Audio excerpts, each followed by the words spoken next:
I'd like to take this opportunity to welcome you to our magnificent hall at the Inner Temple this evening.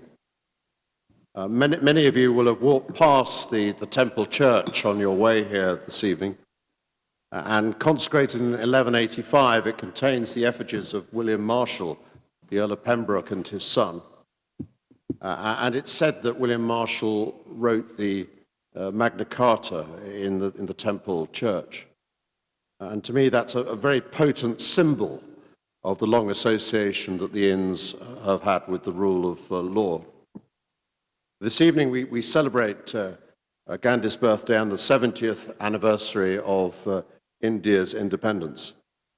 Many of you will know that Gandhi was called to the bar here at the Inner Temple, in fact, in 1891. Others of you may not know the long list of other lawyers who were called to the bar at the Inner Temple. Amongst them, Jawaharlal Nehru, the first king and the first prime ministers of Malaya, as it then was, Twanku Abdul Rahman and Tunku Abdul Rahman, not to be confused, and Seretse Khama, who was the first prime minister of Botswana. To me, having spent some time looking at the admission books in the 1920s, one of the inn's great achievements is the number of students who joined the inns from both Asia and Africa in the second half of the 19th and first half of the 20th century. And what's particularly interesting, looking at the accompanying documents with their admission, are the generous references given to young men and women who had traveled great distances for their legal education.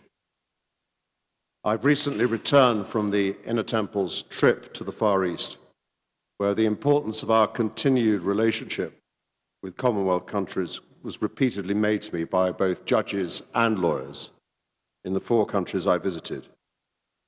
As I was reminded when I was there, countries where the courts apply the common law in the English language daily.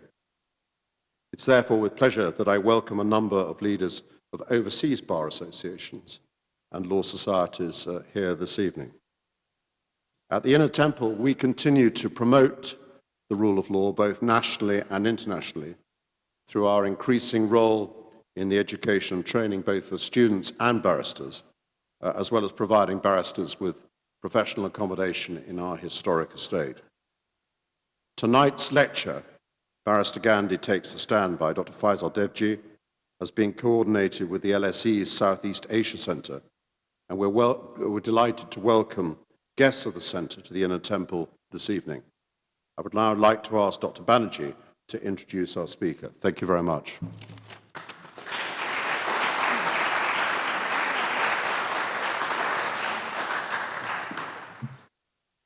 Thank you, David, and thank you for telling us about these splendid surroundings, their relationship to India and the Commonwealth.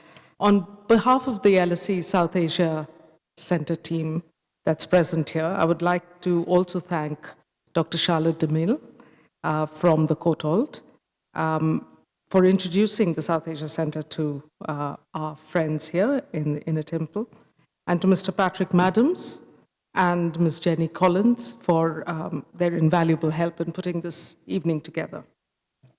I'm really delighted to be here. These are premises that are taught to school children in India. It is a truly historical place. And on this occasion of the 140th birth anniversary of Mahatma Gandhi, or Mohandas Karamchand Gandhi as he was known, this year we're celebrating the 70th anniversary of Indian and Pakistani independence, an independence that was made possible by Gandhi's Satyagraha, or truth force, and what made it a unique revolutionary movement of independence in the 20th century. It is an important moment both for Britain and for India, and it is this relationship between the two countries that LSE has been an integral part of ever since it was founded in 1912, and one that the LSE South Asia Centre amplifies through its research activities. We have over 70 faculty and postdoctoral scholars. based across 25 different social science departments whose research is on South Asia at LSE. And our research not just informs the world about South Asia, but how the knowledge from and about South Asia educates the world and global debates. A study of Gandhi's life and writings is a perfect example of this. It informs us not just about Gandhi and India, but about the nature of justice, rights, protest, and social justice the world over. Many in the West have recognized this, and it is for this reason that Gandhi is named as one of the most important figures of the 20th century. But sadly, any anniversary of Indian independence is also inextricably linked to the anniversary of Gandhi's assassination just a few months later. Next year, on 30th January 2018, we will mark 70 years since that horrific moment when Gandhi was gunned down by a member of the RSS, an organization that thrives in India and one that the Indian Prime Minister has been a lifelong member. And it is one that threatens the very values that Gandhi stood for and the country that he fought for. And this year, 2017, is also the 100th anniversary of the Champaran Agitation. Led by Gandhi, it protested the forced cultivation of indigo, a cash crop, instead of food by the colonial authorities for European markets. It was a successful agitation, winning back rights to the land for the farmers, but even more significantly, it marked the first success of Gandhi's political praxis of non-violent civil disobedience, even in the face of the mightiest empire. My choice of an indigo shirt and jacket, both manufactured in independent India for this evening, is a small homage to that momentous victory of courage and truth in the face of injustice. Gandhi, after all, also taught us about sartorial politics and how important it is to wear our politics on our sleeve. I'm delighted that this lecture will be delivered by a colleague I have enormous respect for, Dr. Faisal Devji. Dr. Faisal Devji's impressive career has included posts at the New School, the University of Chicago, the Institute of Ismaili Studies, and Oxford University, where he's currently University Reader in Modern South Asian History and Director of St. Anthony's College Asia Studies Centre.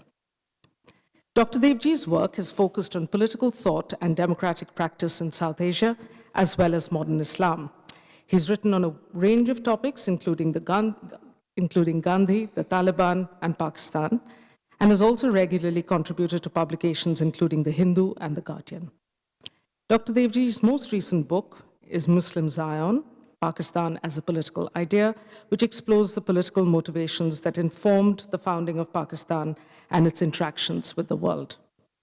In 2012, Dr. Devji wrote the well-received The Impossible Indian, Gandhi and the Temptation of Violence, which focused on Gandhi's struggle with the violent forces of colonial domination, fascism, and civil war, adding a fresh perspective beyond the conventional view of Gandhi as a moralist, isolated from global 20th century politics. He argues that Gandhi remains indispensable to modern politics today. Tonight, his lecture is entitled, Barrister Gandhi Takes the Stand. Please join me in welcoming Dr. Faisal Devji.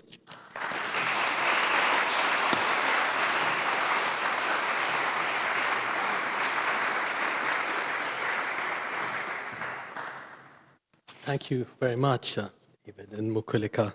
I'm sensible of the privilege I enjoy in speaking about the Mahatma on this day, his birth anniversary, as well as in this place, which has played such a prominent role in the course of world history through the jurists and statesmen it has produced.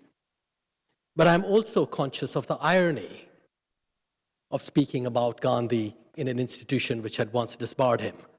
And I'd like to begin with that irony, if I may. Possibly the most famous description of the Mahatma in the English language comes from his great enemy, political enemy, Winston Churchill. And Churchill, fortuitously for this honorable society, misnamed it when describing Gandhi as a seditious Middle Temple lawyer of the kind well known in the East.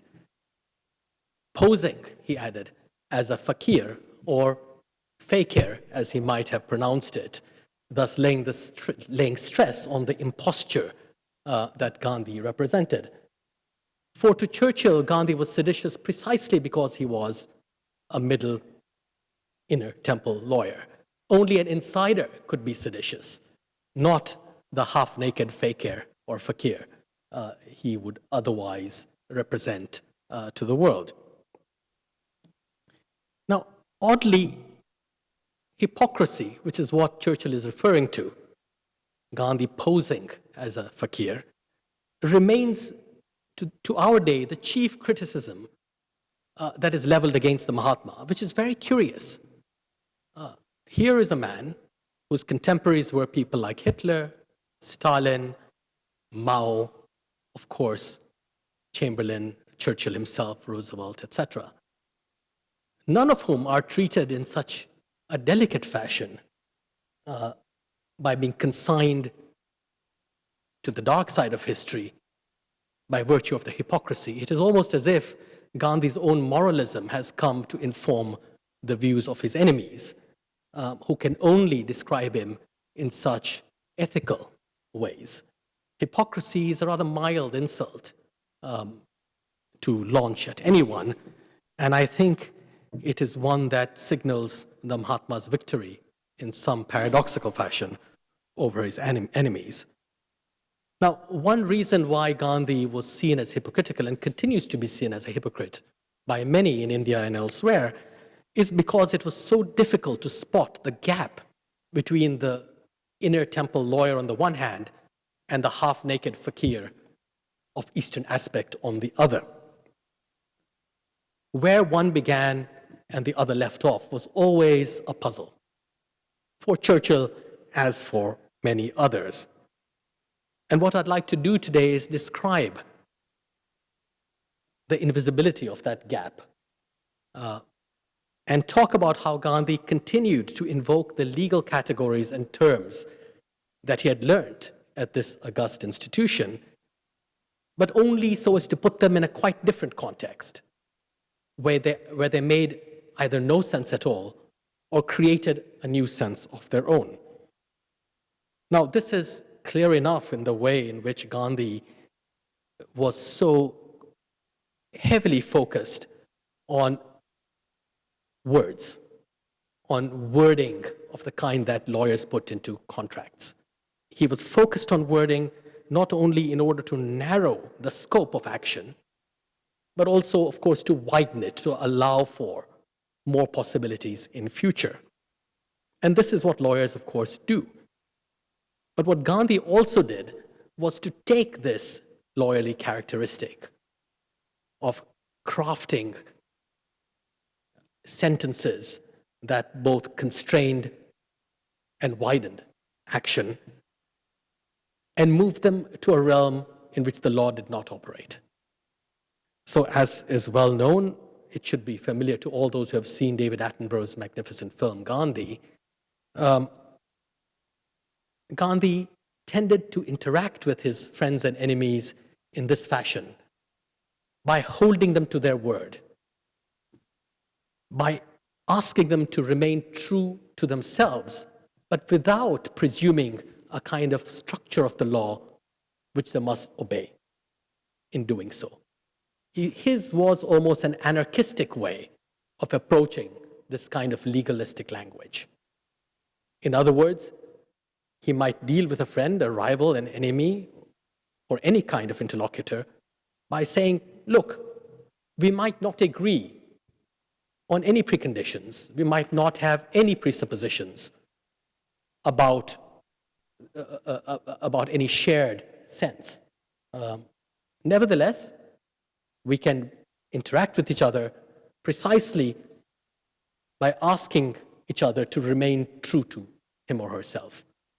In this way, he took legal phraseology and removed it from the ambit of the law and made it into an anarchistic, and I use that word advisedly because Gandhi called himself a philosophical anarchist, an anarchistic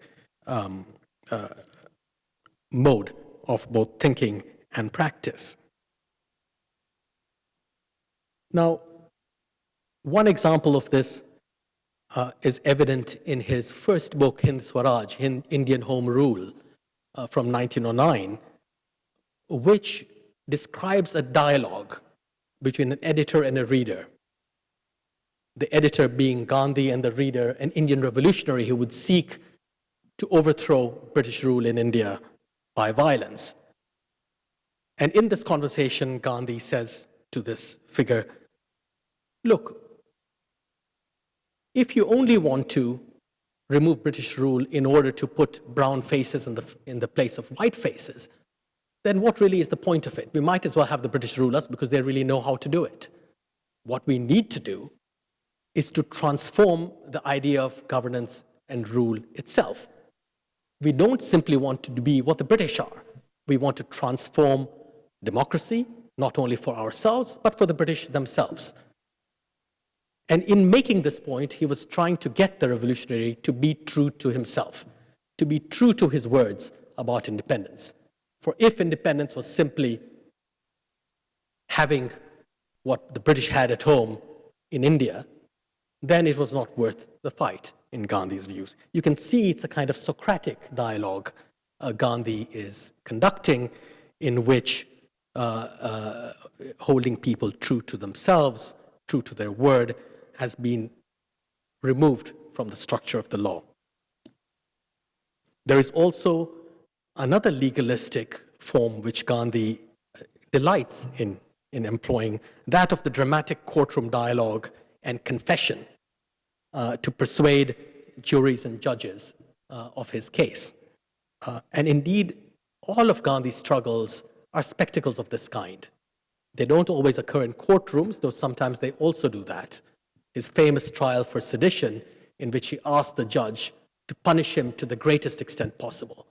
And the judge was rather leery of doing that. And Gandhi says, insists on being punished with the heaviest sentence. And of course, he ends up converting the judge by this very act of putting the court itself on trial, putting British justice itself on trial. But there are many other ways in which Gandhi conducts this form of spectacular politics, which I wouldn't be at all surprised derive from courtroom practices. During the First World War, for instance, when Gandhi was in London, and he arrived in London just as the war had broken out in 1914, he immediately rushed to declare his loyalty to the empire and to raise a volunteer ambulance corps among Indians resident in London to attend to both British and German soldiers in France. And you might think to yourself, well, this is surely this is a sign of abjection and kissing the rod that beats you. But when you look at Gandhi's reasoning, it becomes something quite different. It becomes a kind of spectacle of loyalty which actually forces the government to accede to his demands. So he argues for this ambulance corps in a very curious way. He says, for instance, while justifying his stand to his own followers who think that it requires participating in an act of violence, a war, he says, look, I'm in England at the moment, and so my security and my nourishment is guaranteed by the Royal Navy, which otherwise would, in whose absence, Britain would be blockaded and no food would be allowed to reach its people. Therefore, whether I fight or not, I actually depend upon violence. I depend upon the Royal Navy.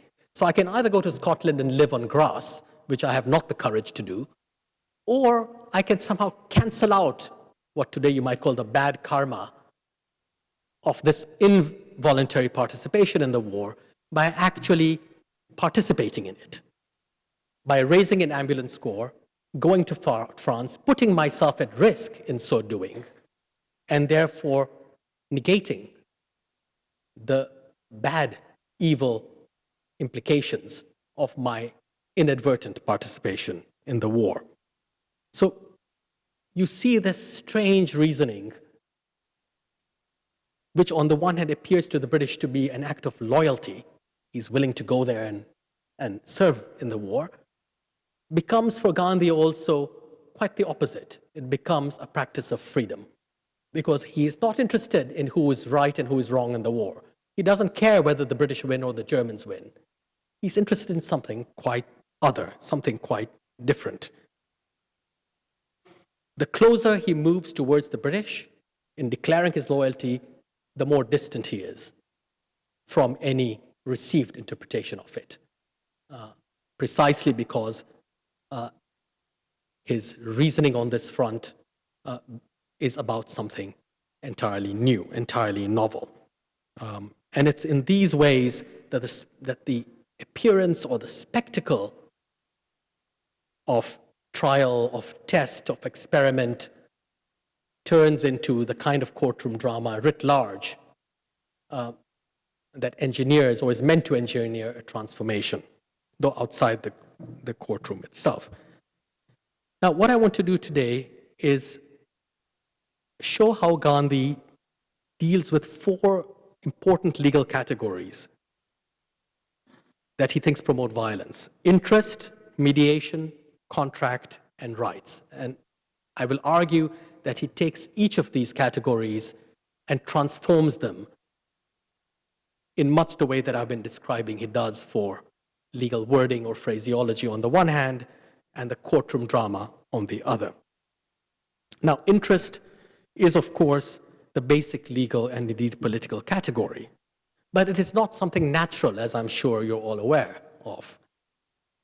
Anyone who's read Albert O. Hirschman's famous book, The Passions and the Interests, will know that the idea of interest only emerges as such in the 17th century or from the 17th century, and it emerges in order to allay the threat posed by passions, the passions. Interest is linked to property and to property ownership. Once you own property, you have an interest in your social relations, in your society, a conservative interest in the widest possible sense. Gandhi knew this well before Hirschman wrote it, and he describes in Hind Swaraj how in India, whose social relations are not defined by property ownership, interests cannot really exist, do not really dominate. For the majority of India's people had no property of any description. Interests linked to property are characteristic of a society that has a middle class, one which dominates it. And so Gandhi in Hind Swaraj describes how interests are made in India. They are made entirely through the colonial state, which poses as a neutral third party that decides among various Indian factions: caste factions, religious factions, ethnic factions, linguistic factions, factions of all kinds. And it's only through the state, through the mediation of the state, that Indian groups, castes, communities are created as interests, as interest groups. And Gandhi famously condemns the lawyers who make this possible, this situation possible, in Hind Swaraj, and he says that they do so by creating dependency, so that Indian groups, caste communities, must only now relate to each other through the mediation of the state, through the mediation of the colonial state, and they can no longer relate to each other directly. Lawyers, therefore, in his view, disallow rather than encourage the resolution of conflicts, because without them and without the state they represent, these conflicts can never be allayed, ever. And yet, as I said, for Gandhi, Indian social relations were not defined by property. They were instead defined by disinterest, one might say. They were not interests, they were disinterests. And he looks to the everyday relations of Indians and Indian groups in Indian society. He says, look, everyone knows that within families, within communities, people sacrifice for each other. They are disinterested. Parents do so for their children, children do so for their parents, lovers do so for each other, elders do for youngers, youths do so for elders. And this operation of disinterest moves beyond the family and moves into political life. This isn't because Indians are virtuous, far from it. It's precisely because in a society whose relations are not defined by property ownership, where interests do not exist in the same manner as they might in England, that disinterest becomes something crucial, something important. And what he wanted to do was to expand the scope of disinterested behavior. Because after all, you cannot have any society which is not based fundamentally on what you might call the law of disinterest or altruism. No society would exist without it. No family would exist without it. So if it is so central to our everyday relationships, Gandhi asked, why cannot it be made into the very criterion of our political life? Now, this way of thinking, of course, while it won Gandhi many admirers, was also strange enough to win him many critics as well. And indeed, it is a strange thing that he was saying. Let me give you an example of the problematic nature of this kind of argument. Devji, who was one of Gandhi's women disciples, wrote to him in the 1930s asking his opinion of a change of law which would give women full rights of inheritance from their fathers or husbands. And Gandhi responded by saying, yes, that's perfectly true. I would never countenance a law that discriminated between men and women. On the other hand, he says to her, you must realize that most Indians have no property at all. To give property to Indian women, therefore, would be to give property only to elite Indian women and allow them to join a group of men who dominate Indian society. Will this actually help or hinder the lot of those Indians who have nothing at all? What if women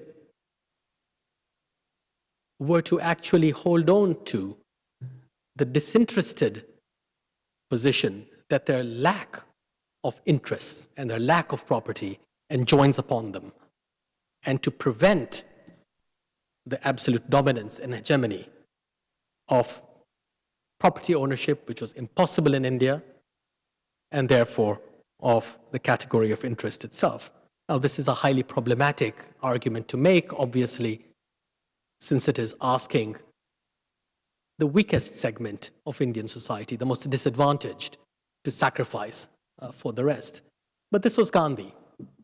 He thought that it was precisely the weak who shall inherit the earth, that it was precisely the weak, those who are already disadvantaged, who were at the forefront of social transformation and change. So let me move then from interest and its link to property ownership to mediation. Mediation, of course, is what occurs between interests. All right? How the state or a court might relate one interest to the other. Now, mediation, as I had suggested earlier,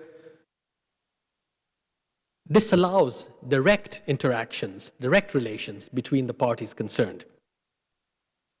And Gandhi was very much against this in his usual strange manner. He thought that the mediation of the colonial state, for instance, simply perpetuated conflict.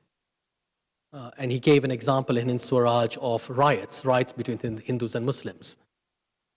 He says, look, it's precisely because the British run this state, the British run this country, that Hindus and Muslims have the luxury of fighting each other because they know that there'll be someone else to pick up the pieces. They themselves are not responsible for it.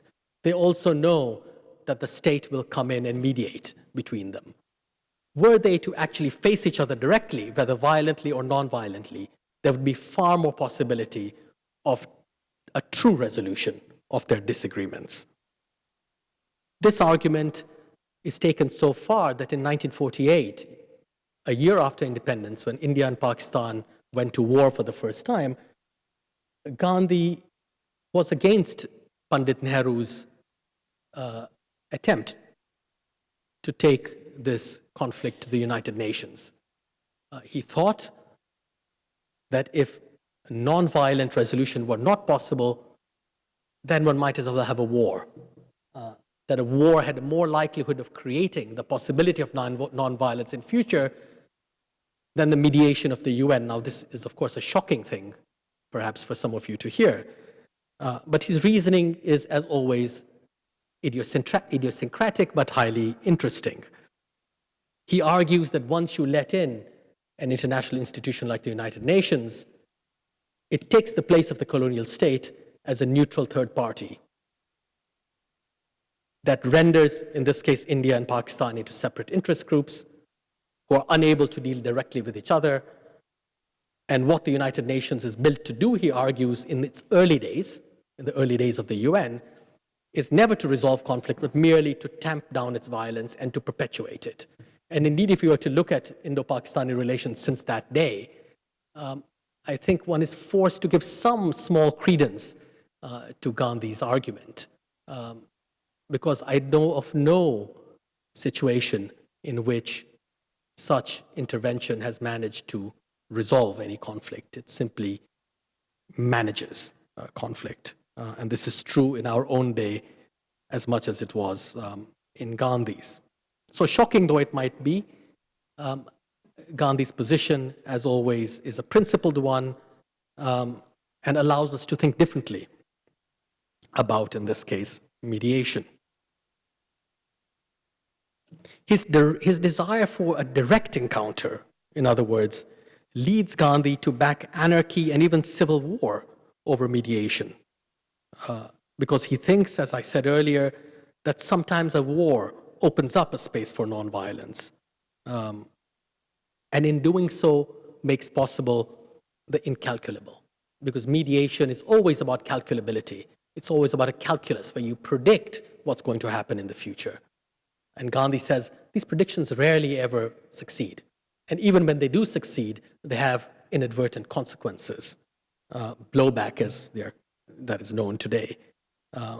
Better then to focus on the present rather than on the future and allow for something to change, even in a war, something that allows nonviolence to operate again. So Gandhi, as you see, might be a great hero of nonviolence, but he's not a pacifist.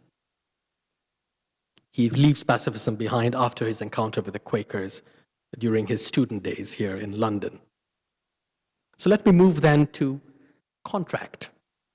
So if interest is the basic legal category, mediation is a manner in which interests are related to each other.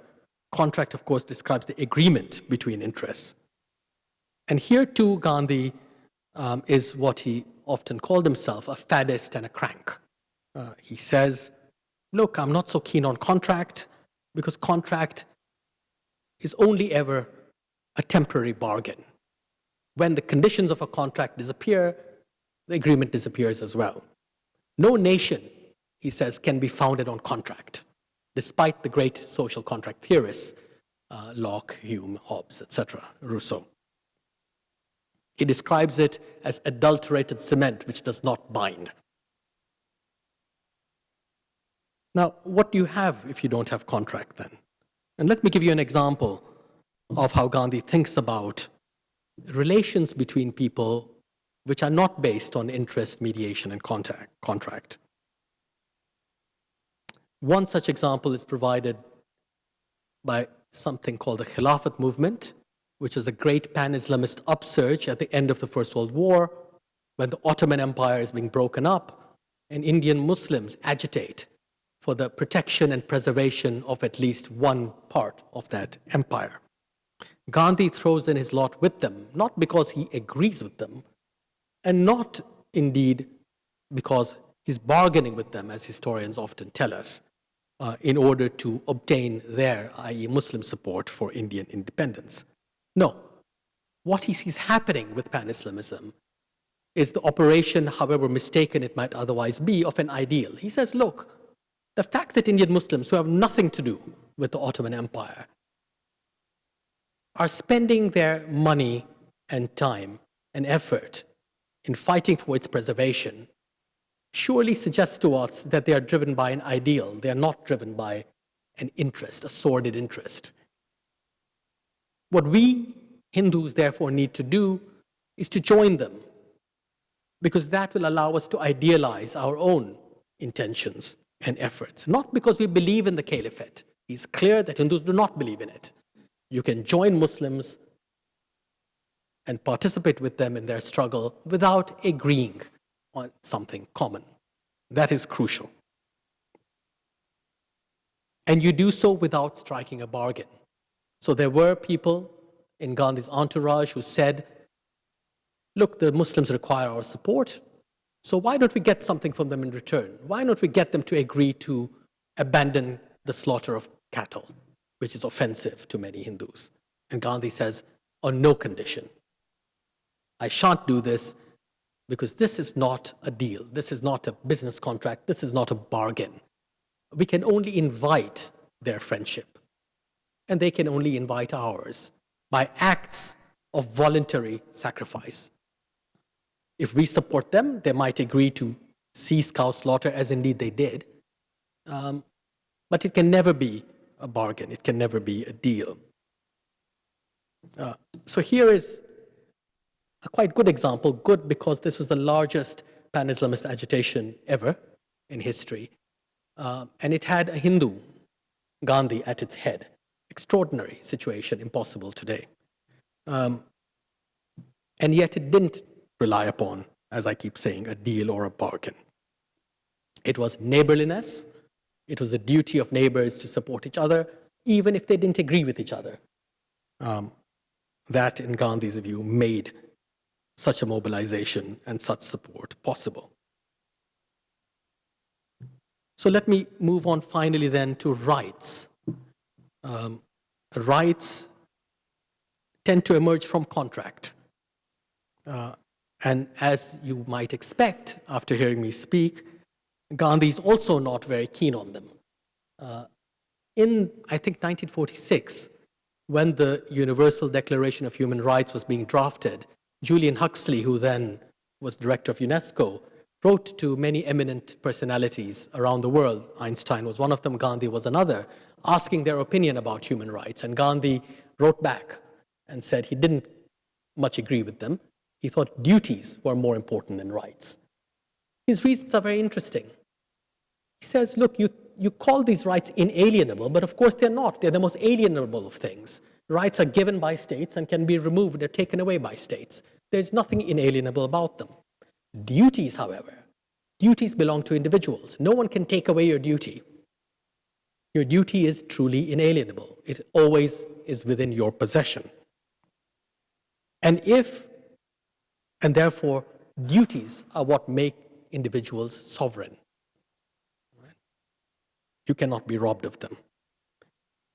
And if the fundamental right is the right to life, the fundamental duty, in Gandhi's view, was the duty to die, the duty of sacrifice. And Gandhi opposed one to the other, suggesting that it was sacrifice and duty rather than rights and life that actually made for nonviolence. A good example of this is provided in, I think, 1939, just before the war begins, when Rudolf von Strunk, who is one of Hitler's henchmen and had been in Spain supplying weapons to the fascists there, arrived in India to meet Gandhi. And he's interested in Gandhi's views on health. And they have a conversation which has been recorded, a very interesting conversation. And Strunk is trying to minimize the violence of the Spanish Civil War only to be interrupted by Gandhi, who says, no, you don't understand me. What I admire about you Europeans is your ability and your willingness to throw away your lives. I really admire that.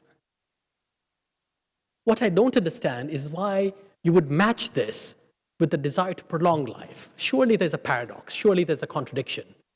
If you are so prepared to throw your lives away, why do you want to save them?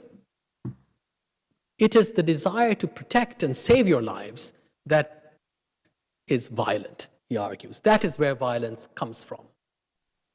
And he has very many interesting things to say. He says, look, your protection of life depends upon the vivisections, the experiments, the dissections that destroy what he calls subhuman life. A very interesting phrase, given that it's uttered in 1939, at a time when, of course, subhuman was a term being used in Hitler's Germany for people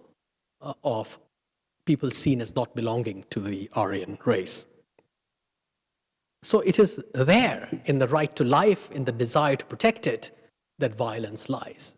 If you are prepared to sacrifice your life, if you accepted the duty of death, then you were actually on the road to non-violence. So another one of the Mahatma's many paradoxes. And what I want to do now is to, in ending, to try to bring these together in one example. All of these issues of rights and mediation and contract and interest. And that example I take from one of the great epics of ancient India, the Mahabharata. So you know there are two great Sanskrit epics. One, the Mahabharata, which is an account of a war akin to the Greek Iliad, and the other, the Ramayana, which is an epic that deals with journeying and recovery, which is similar to the Odyssey. Now, the Mahabharata is, as I said, the epic of a great war, and it ends with a text often separated from the epic itself called the Bhagavad Gita, or Song of the Lord, which occurs at the penultimate scene of this monstrous battle in which an entire age dies and a new one is ushered in. So this is a war which is a fratricidal war. It's a war between cousins. Right? And the great hero, one of the great heroes of this battle, this impending battle, is Arjuna. As the armies are drawn up on the battlefield, arrayed across from each other, Arjuna asks his charioteer, who happens to be the divine incarnation Krishna, to take his chariot to the no man's land between these two armies. And when he gets there, he sits down on his chariot and his great bow slips from his hands and he says, how can I fight these people? How can I kill my own relatives, my friends, my preceptors who are on the other side? Gandhi returns to this scene over and over again in his career. And this is his interpretation of it. Krishna in the Gita urges Arjuna to fight. So you might think, how paradoxical for the votary of nonviolence, the apostle of nonviolence, to argue for a text, to support a text which appears to be favoring war over peace. But this is how Gandhi deals with it. In Krishna's words, Krishna, according to Gandhi, says to Arjuna, what does it mean for you to now leave the battlefield, depart the battlefield, after having been brought here by your own acts over many years? Whether you stay here or you leave, the war is going to happen, the battle will occur, and people will die. So your going or your staying makes no difference. The only difference it will make is that your side will either win or lose depending on your presence on this battlefield. You cannot prevent the battle from occurring. Choice has been rendered superfluous in this scenario. What Arjuna must do, therefore, is perform his duty and fight. Now, in making this case, Gandhi is arguing both for duty's primacy, it is duty and the duty of sacrifice rather than choice that is primary in moral action because choice has been made superfluous here. If Arjuna leaves the battlefield, he might save himself, but he won't save anyone else. But he's also saying that choice is actually not just impossible on this battlefield, it is also something that has little virtue attached to it. Why is that? Precisely because choice presumes expert knowledge. It presumes knowledge. You need to have knowledge to make an informed choice. And this means that the choice of an educated adult male is worth more than that of an illiterate woman or a young person. And this for Gandhi is unacceptable. Morality cannot be based on such differences. You can't have a man being more virtuous than a woman simply because he has had better prospects in the past, or a child being more virtuous than an adult, or the reverse. It is duty, therefore, I return to this, and the duty of sacrifice in particular, that is truly democratic, that everyone possesses. Everyone has that capacity.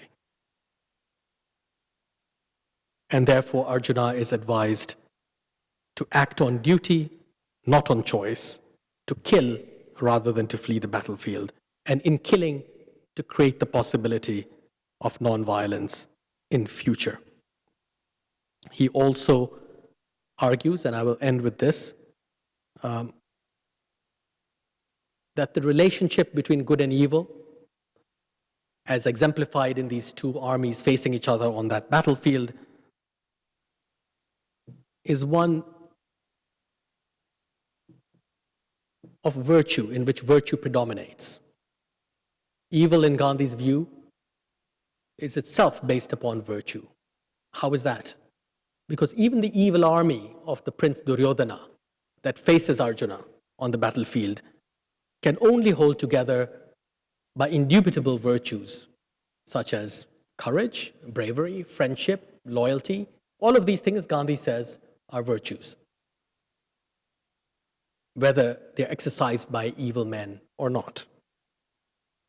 And because evil depends upon goodness, after all, if everyone in Arjuna's army was entirely self-interested to get back to interest, no army could hold together. You can't hold an army together by force. You actually have to have people who believe in it, who believe not simply in the views of its leaders, but who are willing to sacrifice themselves for their friends and to be loyal to a cause. And that is virtuous. It is not self-interested. So virtue then consists in withdrawing from evil and allowing it to collapse. The relationship between good and evil, between the two opposing armies on the battlefield, therefore, is defined not by interest, contract, mediation, and rights, none of the things that I've described, but resides rather in the ability of nonviolence to withdraw goodness from evil, and in so doing, allow it to collapse. And once that happens, nonviolence becomes possible. Thank you. I think Gandhi's philosophy of non-violence would have put him in conflict with his practice as a lawyer, specifically with the criminal justice system and wider issues about state enforcement. And I wonder why it took him 30 years to get himself disbarred. In that, I wonder what his moral commitment to the legal profession is or was. Well, I think he would rather have relished, and he might well have relished, his disbarment by this honorable society, because of course he was quite critical of lawyers and made endless fun of them without ever ceasing to be one himself. So it is a somewhat paradoxical situation in which Gandhi is placed. All the things that I've been saying this evening, some of them are shocking, many of them are paradoxical and even cranky, as he so often described them himself. But Gandhi never really priced them apart, which goes to the beginning point of my own lecture today. And to the point why hypocrisy continues to be the chief accusation made against him. So he'll say all of these nasty things about lawyers in the legal profession, but not only continue to use their terms, though albeit in very different contexts, but he's unwilling to create an entirely new society divorced from these ways of thinking and these forms of legal practice. So it's a rather ambiguous position, because of course he doesn't ever say that we should get rid of lawyers, though he criticizes them. He also criticizes doctors, but he never seeks to make them redundant in India. What he thinks is that the law, like modern medicine, has its place, but one has to be very careful about the limits of its influence, because human relations and human societies can never be defined entirely in legal terms, which is why he focuses so heavily on things like disinterest, altruism, sacrifice, and duty. We can't have human relations without those things, whether it's in families or beyond families. And so what Gandhi wants to do is to actually create a space in which you can expand those virtues. And they are not always easily done. The example I offered of Rehana Tayyibji, this poor woman asking only to be included in inheritance rights, and she gets this long response from the Mahatma saying, actually it might be better if women desisted. But crucially, he gives her that advice, but he also says, I would never be party to any law that would discriminate between men and women.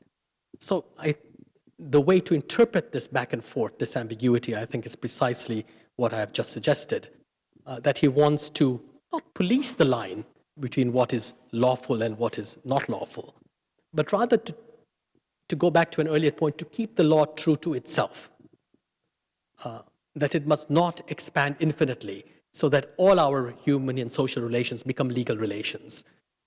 And in the popular press, this is a concern that comes up over and over again: children suing parents, students suing teachers, and all the rest.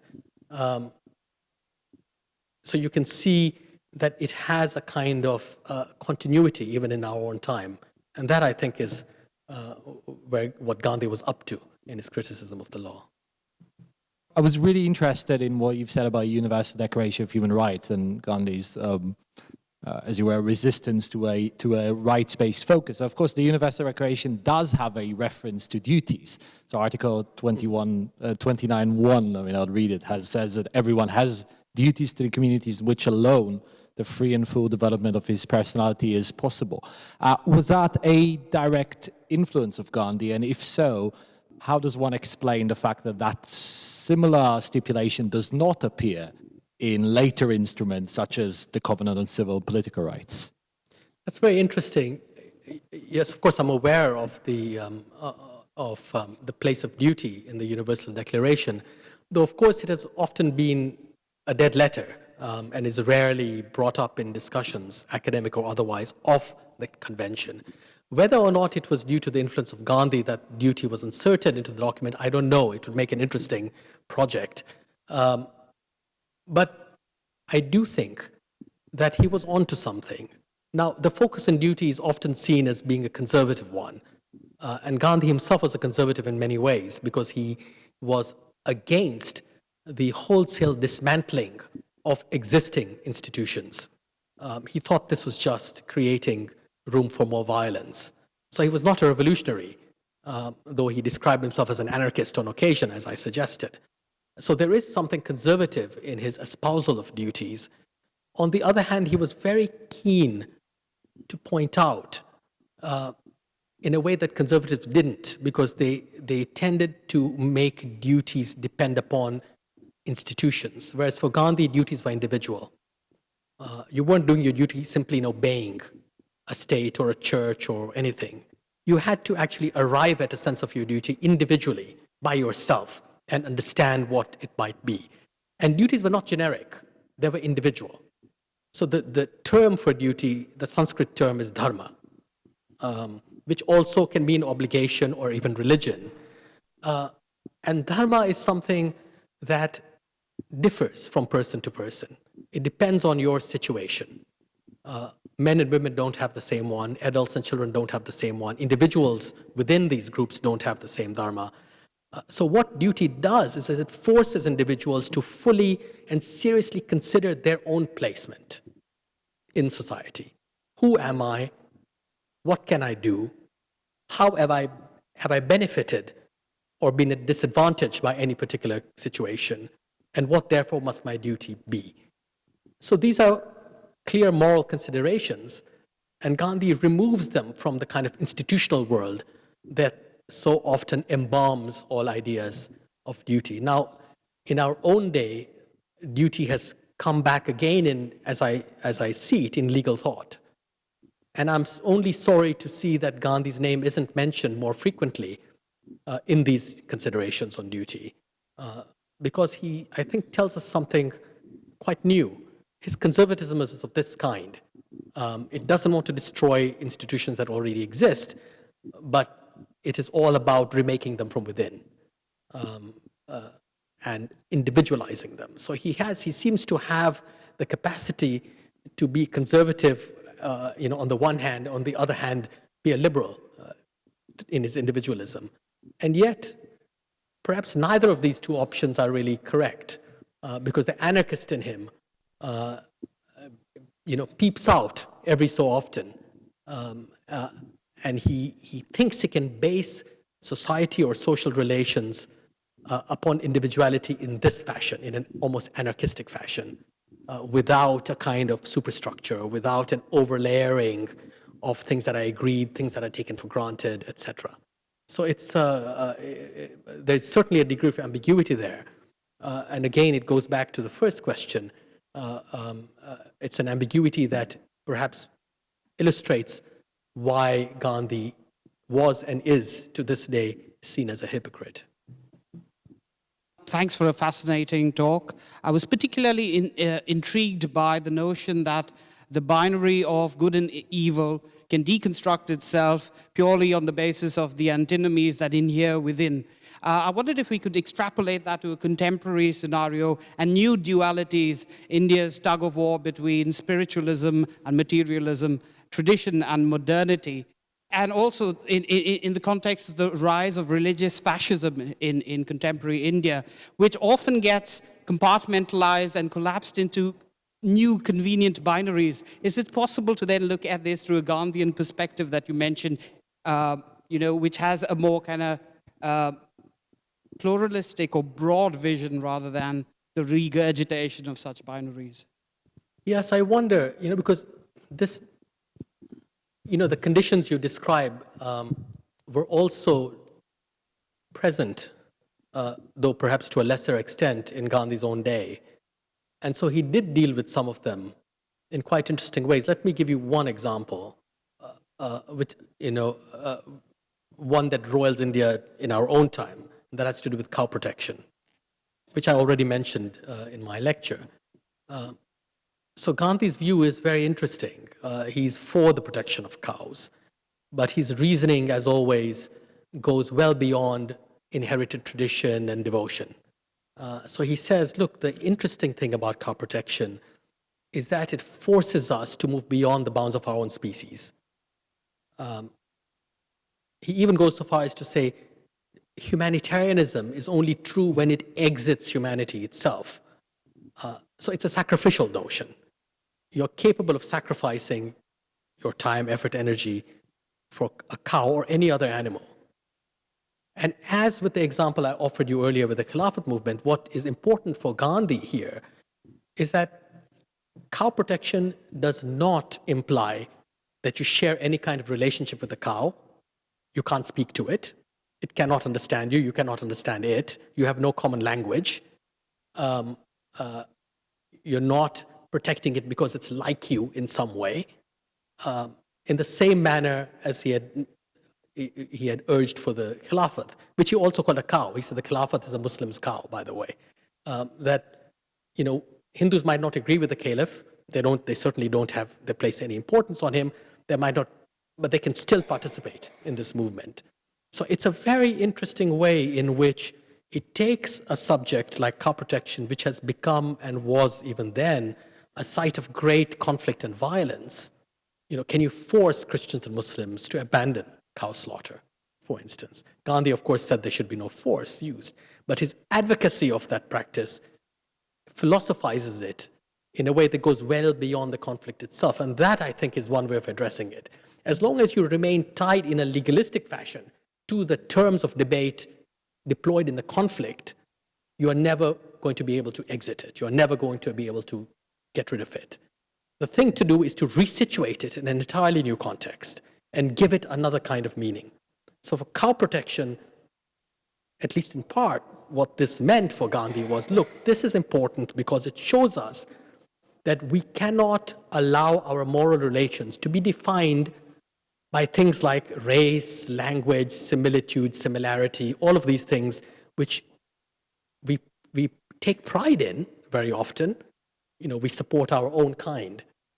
Cow protection for him is important because it's not our own kind.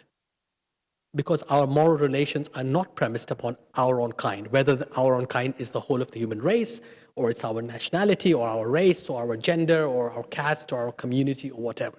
He's against that.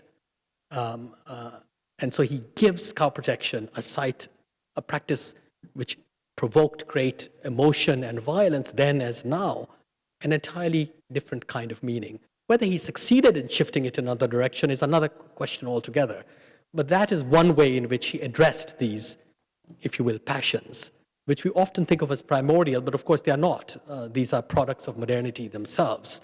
And Gandhi would even argue that these conflicts emerge out of a situation in which Indians have become interests in the way I was describing. It's only when you think of the Hindu community as a separate interest that cow protection becomes something that belongs to it, that it needs to protect.